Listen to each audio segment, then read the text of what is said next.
radiovostok.ch. Et comme je le disais, chaque premier mercredi du mois, là c'est le deuxième et on s'en fout, je reçois Alexandre, il est 17h30. Et donc on passe à l'ouest en mots, en verbes et en histoire, en littérature, écrit en majuscule sur ton papier Alexandre, c'est bien. Avec tes deux invités, Véronique Pittori et Stéphane Fretz des éditions Art et Fiction. Bienvenue, merci à vous d'être là. Bonjour Stéphane, bonjour Véronique, comment allez-vous ? Bonjour Alexandre. Alors l'an 2000 est une année hautement symbolique pour le monde en général et les éditions Art et Fiction ne dérogent pas à la règle. Alors que toi Véronique, tu obtiens ton master en histoire de l'art et en littérature quelques mois plus tôt à l'université de Genève, Stéphane, tu ébauches de ton côté les contours d'une édition d'artistes avec deux compères. C'est notamment accompagné de Christian Pellet, avec qui tu co-diriges aujourd'hui les publications, que tu décides d'acheter un plioir à livres et une grande table d'éditeur pour la dresser dans un atelier à Lausanne dans le but d'y installer un collectif d'artistes afin de proposer une plateforme d'expression pour plasticiens suisses et solitaires. Si cette édition a pour ambition de rassembler des peintres, des dessinateurs, des sculpteurs autour de projets communs, elle a aussi l'objectif de traduire leurs pensées, parfois complexes, on y reviendra, à travers des récits et des essais. Tout d'abord adoubé par le milieu universitaire, vous peinez dans un premier temps à convaincre les libraires, car l'édition d'art paraît sous certains égards trop hermétique pour elle. Effectivement, dans les libraires, on classe les livres, puis on les défend. Malgré ce premier constat, vous n'abandonnez pas et continuez à documenter la scène culturelle romande en insistant avec une production locale Made in Switzerland. Bien vous en fasse, puisque vous êtes désormais représenté dans plus de 300 librairies en Suisse et à l'étranger. Une sacrée victoire. Je terminerai en rappelant que votre travail est justement récompensé en 2020 puisque vous publiez le plus beau livre du monde avec le titre L'Almanach Écart et gagnez des prix littéraires suisses avec les livres Émail Diamant de Fabienne Radi et Inventaire des lieux de Laurence Boissier.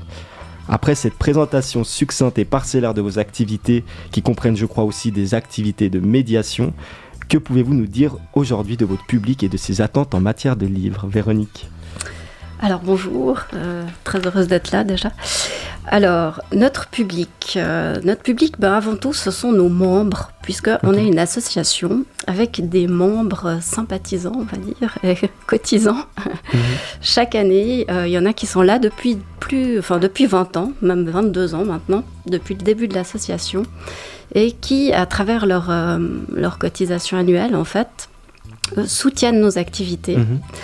En contrepartie, reçoivent chaque année une sélection de nos livres. D'accord. Donc ça marche comme ça, c'est comme ça que ça a débuté, les éditions Art et Fiction. C'est le cœur de vraiment de notre public cible, on va dire.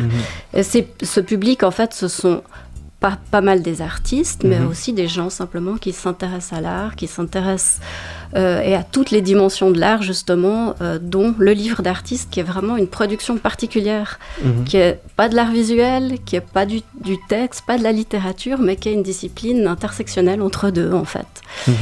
Et voilà, maintenant, dans les écoles d'art, il y a de plus en plus d'ateliers d'écriture, comme ça, le public s'élargit.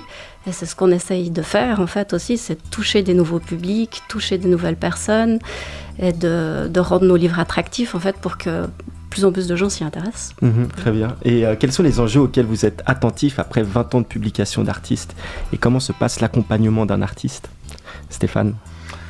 Il se passe de manière assez similaire quand même depuis le début. Donc c'est toujours, je crois que c'est le cas dans toute entreprise, on va dire, artistique ou culturelle. C'est d'abord une rencontre, évidemment. C'est vraiment, on publie comme tous les éditeurs très très peu de livres qui nous seraient juste arrivés par la poste de la part d'un inconnu. Ça nous est quand même arrivé et avec grand bonheur. Mais c'est une histoire déjà, comme disait Véronique, notre premier cercle d'association et les bénévoles, les artistes qui se sont réunis pour créer les éditions, qui connaissent des gens, etc.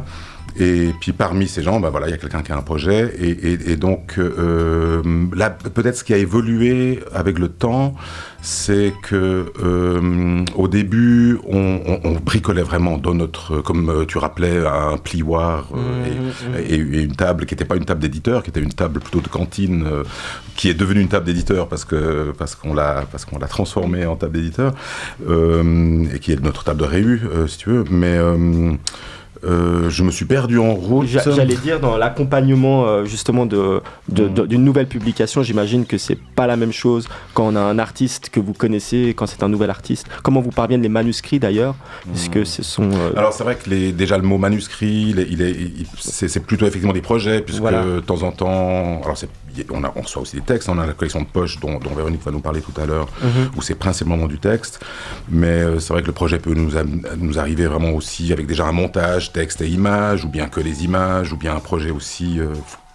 un truc important aussi avec lequel on a évolué, c'est toute la partie... fabrication. On est par rapport à un éditeur, si tu veux, traditionnel qui reçoit les textes, ils envoient à relire, puis après à l'imprimeur. Nous, on est en contact permanent avec notre imprimeur, avec notre photographe, avec les gens qui font aussi physiquement le livre, les gens qui viennent nous présenter des nouveaux papiers, on teste régulièrement, et des fois, ça nous crée des soucis, des nouveaux papiers que les fabricants, alors il n'y a plus de fabricants de papier en Suisse, ça c'est une perte assez récente, 2015, dernière usine de papier en Suisse a fermé, mais on est en contact vraiment aussi avec les gens qui sont dans la matière du bouquin, et c'est souvent aussi le cas, même si on ne publie pas que des plasticiens, à savoir des gens qui manipulent, on va dire, la matière, mais c'est quand même souvent le cas des artistes aussi, de sentir les choses aussi physiquement, une encre sur un papier qui pompe pas, qui brille, qui se plie, qui se déplie, et ça c'est par exemple un aspect sur lequel tout simplement on a acquis de l'expérience aussi. On avait à la fois peu de sous, peu de moyens, et puis là on a un peu plus de possibilités de développer des projets un peu de plus grande envergure parce que les artistes font des grands efforts de recherche de fonds aussi, nous on les soutient quand on peut, et là il y a aussi tout un développement, je dirais, au niveau presque technologique aussi du livre. Voilà. Au niveau éditorial, je dirais que c'est assez similaire. C'est quand même vraiment, comme je disais, une rencontre, un projet. Alors on n'était que 2 au début, donc c'était ah oui super, on fait ce bouquin. Maintenant on est plus nombreux, alors c'est ah super, mais on va demander aux copains ce qu'ils en pensent et puis travailler sur les feedbacks et discuter des trucs ensemble. Mais sinon au fond c'est la même chose. Et aujourd'hui du coup tu l'as évoqué, mais vous êtes venu aussi présenter la collection Pacifique Terrain, qui laisse place au récit et à l'exploration en donnant forme à des carnets de voyage documentés. C'est très esthétique. Que pouvez-vous nous dire sur les ambitions de cette collection, Véronique, peut-être ? Alors, cette collection, oui, on l'a créée l'année passée et viennent de sortir les 2 premiers titres, en fait, de cette collection. D'une part, Entre deux, qui est un récit de voyage en Chine, et puis L'empreinte, qui est le récit de la fille d'un artiste chilien qui parle de l'exil qu'a subi sa famille, en fait. Donc, on a dû créer cette nouvelle collection, en fait. Pourquoi ? Parce qu'on se retrouvait ni dans un cas où on pouvait éditer un petit livre de poche et mettre 3 petites photos comme ça, en noir et blanc, au milieu, ni dans un vrai livre d'art où c'était un catalogue avec... On avait envie vraiment d'une collection où les dimensions soient vraiment très maniables, qui puissent se lire comme un essai, mais très enrichi. Voilà pourquoi on a enrichi donc d'images, puisqu'il y a des photos, des documents, mais on est vraiment plutôt dans un aspect documentaire que vraiment livre d'art. D'ailleurs, les illustrations sont en noir et blanc, la plupart. Et on met quand même en avant le texte avant tout, même si le travail plastique de l'artiste qui fait le livre ou dont il est question dans le livre est présent quand même au cœur du livre. Et j'allais te demander, Stéphane, qu'est-ce qui vous distingue d'une édition d'art ? Justement, c'est ce rapport au récit. Oui, c'est peut-être le rapport au récit. Alors c'est vrai que nous, donc notre sous-titre, c'est Art et Fiction, édition d'artiste. Voilà. Donc effectivement, pas édition d'art. Donc il y a ce génitif c'est une édition faite par les artistes. Donc on est le comité, c'est des artistes. Et puis effectivement, c'est pas une édition d'art au sens où on fait quelques de temps en temps, on a fait des incursions dans la monographie d'artistes, donc une présentation d'un corpus, un travail comme ça de 10 ans de peinture, puis on les présente sur des belles pages. C'est un boulot magnifique, évidemment, que font très très bien des collègues. Nous, ça n'a pas été notre but du tout, parce que pour nous,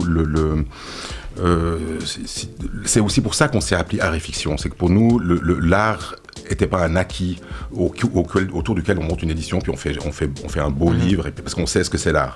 Nous, on ne savait pas ce que c'était l'art, on n'était même pas sûr que ça existe. C'était peut-être une fiction, d'ailleurs. et donc, c'est pour ça que on ne se serait jamais appelé édition d'art. Pourquoi on a quand même osé mettre le mot art dans le nom. Je me souviens, il y avait des potes à l'époque qui disaient « Mais vous êtes fous !» fin des années 2000, on était vraiment dans les... Ouais, aussi dans un grand doute quand même général sur les possibilités de l'art, avec tout ce que ça pouvait impliquer, un peu de prétention de dire je suis artiste ou l'art. Donc c'était quand même un mot un peu difficile, mais on s'est dit non, on veut bien se revendiquer artiste, mais par contre on veut pas faire une espèce de grand cercueil pour l'art, aussi beau soit-il, mais vraiment que ça soit un outil de réflexion, de travail, de recherche, d'interrogation, et puis qu'on continue à s'exciter là autour, et pas à juste faire des beaux décors. À faire participer finalement les artistes aux discussions actuelles. Exactement, voilà, c'est vraiment une manière. Puis là, pour ça, la collection Terrain, c'est aussi le terrain, d'où les artistes nous ramènent des expériences, mais c'est aussi participer au terrain ici, de participer à la discussion, à un terrain de discussion ici, et de réfléchir en particulier à tout ce qui nous préoccupe en ce moment, des questions de décolonisation, des questions de genre, des questions de féminisme, etc. Les artistes, évidemment, participent à ce débat. Très bien. Mais on se retrouve juste après Nahem de Bon Iver, une musique spécialement choisie par l'équipe d'Art et Fiction pour évoquer plus précisément votre métier d'éditeur et l'engagement que représente la littérature à vos yeux. Let's rock!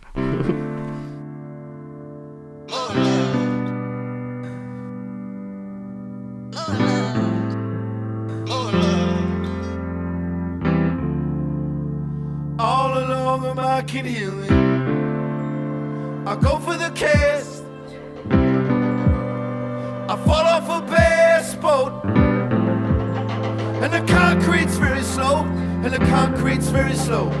All along the sidelines, bigger. I'm over the dash. I'm having a bad stroke. But the berries still to come. All along I can hear you, I can hear you. I can hear crying. I can hear cry. I can hear you. I can hear crying.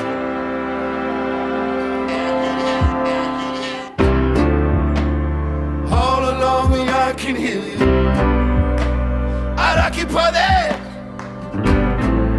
Can't sit back though while you're forming that. On my mind, our kids got bigger. But I'm climbing down the bastion now. You take me out to pasture now. Well, I won't be angry long. Well, I can't be angry long. We burnt up in my bed, standing on the mattress up. Lord, can't we just patch this up? And I cannot seem to carry it all. All along me, I can hear me, I can hear crying. I can hear cry. I can hear crying. I can hear crying. I can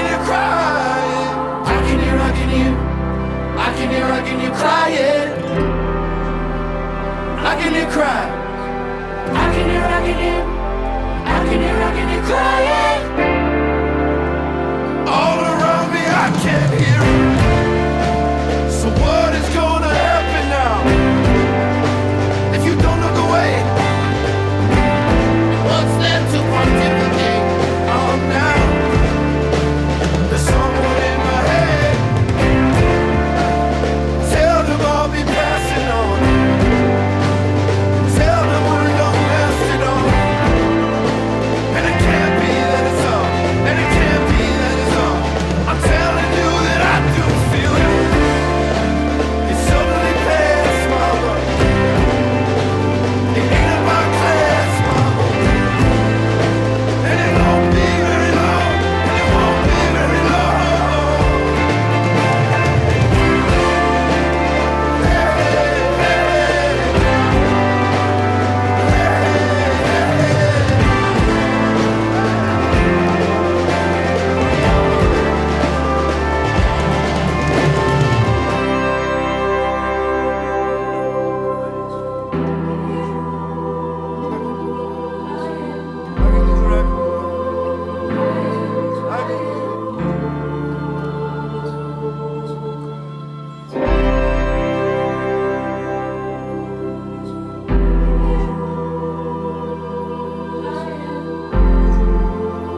Naïm à l'instant, chanson de Bon Iver sur Radio Vostok, choisie par nos invités, enfin du moins les invités d'Alexandre, qui continue son intervention mensuelle pour Livre-moi et ses invités. Alexandre.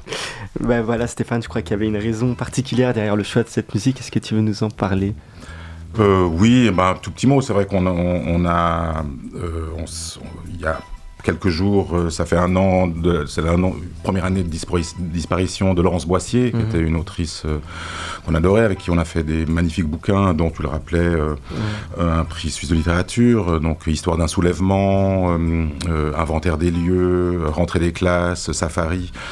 Et alors entre autres, sur la vidéo, il y a aussi une espèce de le clip, je veux dire, il y a une espèce de caillou en lévitation qui me rappelait un petit peu la couverture de Histoire d'un soulèvement. Et puis oui, cette espèce de fanfare à la fois triste et joyeuse nous rappelle Laurence. Et pour revenir sur peut-être les prochaines victoires qui attendent le monde de l'édition en 2023, est-ce que vous avez quelque chose à nous dire à propos de ça ? Véronique, vas-y. Véronique, quelles sont les prochaines victoires des éditeurs en 2023 ? Continuer à faire les livres tels qu'on les a fait jusqu'à présent, enfin en tout cas autant parce que c'est vrai qu'il y a quand même une crise de l'énergie, une crise aussi des prix des matières premières, en tout cas on nous l'a annoncé, on n'a encore pas forcément vu beaucoup d'effets, mais voilà, des fois on a eu des petits frissons quand même aussi à ce niveau-là, mais a priori on va pouvoir continuer à faire autant de livres que ce qu'on faisait jusqu'à présent. Bon, un peu moins, on s'est engagé à en faire un peu moins. Ah oui, c'est vrai. On a dit qu'on en faisait moins. Oui, mais je crois qu'on va le tenir. Ça sera la victoire, c'est de faire un peu moins de livres. C'est vrai qu'il y a une espèce d'un peu de course en avant. Je pense qu'on a raison de freiner un peu. D'accord. C'est un mouvement général, vous avez l'impression, dans l'édition ou non, tout le monde, non, mais au contraire. Oui, le retour du Covid, tout le monde s'était engagé à dire non, alors on a compris, on va être... Et puis il n'y a jamais eu autant de bouquins publiés. Donc si on y arrive, ce sera une vraie victoire. Parce que c'est vrai tout nous pousse quand même encore. La décroissance, c'est quand même pas vraiment pour tout de suite. Mais nous, on va, entre autres, grâce à l'œil de Véronique, on va s'y tenir, et de Marie aussi, qui est à la diffusion et qui se rend bien compte que tu parlais du travail d'accompagnement, que faire un livre, c'est quelque chose, mais après, il faut le porter, il faut l'amener au public. Et ça, on ne peut pas le faire 60 fois par année, même si on a une super équipe qui, effectivement, aura encore la pêche cette année. Et si vos publications, donc on l'aura compris, cherchent à traduire l'art, comment s'y prend-on ? Et est-ce que tout se passe dans les livres, ou est-ce que vous cherchez aussi à lui donner une dimension supplémentaire en organisant des événements ? Comment vous organisez justement pour porter ces livres jusqu'au public ? Alors oui, Art Fiction, c'est aussi synonyme de fêtes, d'événements et de choses très très variées, comme des présentations d'œuvres. C'est un peu prétentieux de dire des expositions, mais on fait volontiers aussi des petites présentations dans notre espace qu'on appelle le kiosque à Lausanne, à l'avenue de France. Française. On en a d'ailleurs, on a un événement demain. D'accord. Et, voilà, les gens sont bienvenus au vernissage de 2 livres qu'on publie et qui se vernissent demain avec un atelier tampon d'ailleurs. Qu'on peut déjà trouver en librairie, les livres. Ils sont déjà en librairie, oui. Alors là aussi, ça fait partie des négociations avec les libraires d'avoir leur laissé la priorité sur la présence sur le marché, tout en aussi valorisant chez nous le travail. Parce que de nouveau, c'est vrai que le livre est à la fois cet objet qu'on trouve en librairie quand on y va, et puis on se dit tiens, un livre, super, ça va être quoi. Puis en même temps, de notre côté, c'est vraiment aussi cette association, ces gens, et donc on a aussi besoin de se retrouver, de faire la fête, et puis de fêter avec aussi les membres dont parlait Véronique, qui sont aussi importants, et avec les artistes, le livre qui sort. Mais donc c'est aussi je complète en disant encore que ce sont des lectures qui sont organisées, parfois des lectures qui peuvent prendre des formes variées, accompagnées d'images, de sons. Avenue de France toujours Alors ça dépend. Ailleurs, par exemple, la bibliothèque d'art et d'archéologie qui a un nouvel espace au-dessus de ses locaux à Genève nous accueille volontiers. Mais ça peut être aussi dans différentes librairies ou différentes bibliothèques. Enfin voilà, il y a plusieurs espaces avec qui on travaille et on est ouvert à toute proposition. L'appel est lancé. Voilà, qu'est-ce que je peux dire ? Et puis par exemple, pour les 20 ans d'art et fiction, donc il y a 2 ans, on a organisé un festival de 20 événements qui se sont déroulés dans Malgré le Covid, différents lieux, dans différents lieux, qui ont pris différentes formes. En fait, on a donné mandat à des nouveaux artistes de piocher dans notre catalogue en fait, et de réinterpréter ce titre à leur guise. Ils pouvaient en faire ce qu'ils voulaient. Ça pouvait être du sonore, de l'image, du texte, une présentation originale.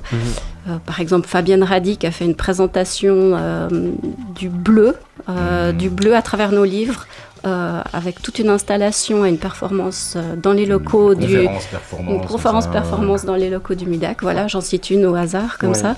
Donc voilà, j'ai l'impression que moi, ça fait 4 ans que je travaille pour cette maison d'édition. Elle a peur de rien et qu'elle s'aventure tout le temps sur des nouveaux terrains. Une édition multidimension. Donc, voilà. Et maintenant que les présentations avec les éditions sont faites, je vous propose de terminer notre entretien en vous invitant à nous présenter chacun votre tour un livre qui figure au panthéon de votre bibliothèque personnelle. Le premier livre sera un livre issu des éditions Art et Fiction pour les découvrir, quant au second il mettra à l'honneur une autre édition. Véronique, peux-tu me parler de ton livre pioché dans le catalogue de tes éditions? De quoi parle-t-il? Pourquoi a-t-il particulièrement retenu ton attention? Alors, j'ai choisi de vous présenter le livre de Bouteina Bouslama, qui est une artiste tunisienne, dont le titre est « Livre perdu, nouvelles chaussures ». Il est sorti en 2021. C'est un livre que j'ai eu le plaisir d'accompagner vraiment dans l'édition du texte. C'était peut-être mon premier vrai accompagnement comme ça avec une artiste. Et Bouteina Bouslama raconte en fait sa vie ici dans ce livre qui est principalement du texte, mais il y a quelques photos quand même qui accompagnent aussi le texte. Elle raconte sa vie, son parcours à travers la bibliothèque de ses parents qui a été perdue et qui égrène comme ça tout le livre. Il y a des photos d'ailleurs des livres quand même, certains qu'elle a retrouvés. Et puis, autre motif qui revient, c'est ses chaussures, sa collection de chaussures, parce que voilà. On collectionne les livres aussi. Et les chaussures. Voilà, il n'y a pas de frontières. C'est vraiment quelqu'un qui m'a épatée par son ouverture. Voilà, de nouveau, on est dans la transversalité des matières, du matériau, tout ce qui peut être mis dans un livre, parce que c'est ça qui est quand même incroyable avec un bouquin, c'est qu'on peut choisir plein de médiums différents, plein de manières de le dire, et tout peut être là-dedans. Donc c'est vraiment des mini-œuvres d'art, en fait, c'est nos livres pour ça. Et il faut savoir que le format est de poche en plus. Oui, c'est un petit livre de poche. Voilà. Et le texte se lit, mais vraiment hyper facilement. Bouteina, elle a non plus pas de frontières dans ses références. Elle parle de Beyoncé comme de poète arabe, parce que son père était un grand lettré arabe et prof. Et voilà, c'est vraiment le coup de cœur. Cette transversalité qui m'a très bien vraiment beaucoup plu. Et toi, Stéphane, est-ce que tu peux me décrire le livre que tu nous as amené aujourd'hui? C'est comme le négatif de celui de Bouteina Bouslama, parce qu'il a une couverture. Alors c'est aussi noir-blanc, mais avec les rapports inversés, une magnifique. Je sais pas, une vertèbre ou des ondes, enfin quelque chose comme ça qui traverse le titre. Un joli livre de poche aussi. C'est aussi un format de poche, par contre il est relié, on apprend dans le dans l'impressum qu'il est relié en Inde, à la main. D'accord. On va donner le nom du relieur. Allez, Anwar P. Abdul. Et ça se passe chez Label Rapace. Et c'est donc Label Rapace, absolument, la maison d'édition qui est animée par Augustin Rebetté. Je vais dire quelque part dans le Jura, comme un lémanique qui au-delà de Fribourg, il sait plus du tout où sont les choses, donc quelque part dans le Jura. Et alors tout en haut de mon panthéon, ce serait difficile parce que c'est un livre que je viens de découvrir, donc c'était vraiment plutôt un coup de cœur récent. Déjà, alors pour la forme magnifique du bouquin, très simple. Alors on va dire que c'est un texte poétique, la prose poétique, aussi disposée comme ça un peu sur la page, de manière un peu des fois un peu visuel, avec des blancs et c'est un très joli texte sur visiblement le narrateur est un homme jeune qui a une fille qui essaye de vivre autrement qu'en consommant de l'écran et de la bouffe rapide, et qui visiblement vit dans une situation plus en périphérie, et puis essaie de parler de sa vie, de comment il peut appréhender encore une possibilité de vivre intensément, par exemple. Il y a des mots comme sauvage, des choses comme ça, de poser quelque chose d'un peu radical et sauvage dans un monde glacé par les écrans. Et donc voilà, ça s'appelle Mon torse ouvert. L'auteur c'est José Xel. Chez La Belle Rapace. Et ce qui marque vraiment, c'est la beauté de l'objet, je trouve. Il y a la beauté de l'objet, mais le texte, alors c'est vrai que je suis très sensible aux beaux objets, mais voilà, si à l'intérieur il n'y a pas un truc qui vibre, ça va pas non plus. Donc voilà, c'est vraiment les deux. Ok, écoutez, je vous remercie d'avoir partagé ce quart d'heure qui a tourné à 20 minutes d'émission avec nous pour ce premier épisode de l'année. J'étais donc accompagné de Véronique Pittori et de Stéphane Fretz des éditions Art et Fiction, éditions que je vous encourage chaudement à découvrir pour leur travail entremêlant texte et images et pour mettre la collection Pacifique Terrain à l'honneur. Quant aux 2 livres coup de cœur, vous pouvez les retrouver sur livre-moi.ch. Nous, on se retrouve le 1er février prochain pour la poursuite de notre tour d'horizon littéraire suisse roman. Merci Alexandre, merci Véronique et merci Stéphane pour cette vous. passion pour les livres, c'était spectaculaire. radiovostok.ch